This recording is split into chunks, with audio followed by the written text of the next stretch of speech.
Cinema നിർമ്മാതാക്കളും താരങ്ങളുമായ Sandra തോമസും വിജയ് ബാബുവും തമ്മിലുണ്ടായ തർക്കങ്ങൾ ഒത്തുതീർപ്പിലേക്ക്. ഇതിന്റെ ആദ്യപടിയായി വിജയ് ബാബുവിനെതിരെ എളമക്കര പോലീസ് സ്റ്റേഷനിൽ രജിസ്റ്റർ ചെയ്ത കേസ് പിൻവലിക്കുവാൻ സാന്ദ്ര തീരുമാനിച്ചു. എഫ്ഐആർ രജിസ്റ്റർ ചെയ്തതിനാൽ ഹൈക്കോടതിയിൽ ക്വാഷ് പെറ്റീഷൻ നൽകിയതായാണ് വിവരം. ഇക്കാര്യം എളമക്കര പോലീസും സ്ഥിരീകരിച്ചു. കോടതി നിർദ്ദേശം വരുന്ന മുറയ്ക്ക് കേസ് അവസാനിപ്പിക്കുമെന്ന് പോലീസ് വ്യക്തമാക്കി. ചലച്ചിത്ര താരം അജു വർഗീസിന്റെ മധ്യസ്ഥതയിൽ നടന്ന മാരത്തോൺ ചർച്ചകളാണ് ഫലം കണ്ടത്.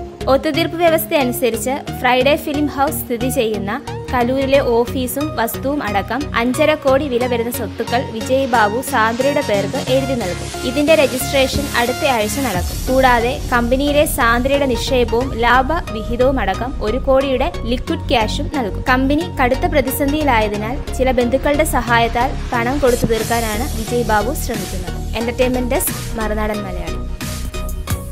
കൂടുതൽ വാർത്തകൾക്കും വിശേഷങ്ങൾക്കുമായി ഞങ്ങളുടെ ചാനൽ സബ്സ്ക്രൈബ് ചെയ്യുക.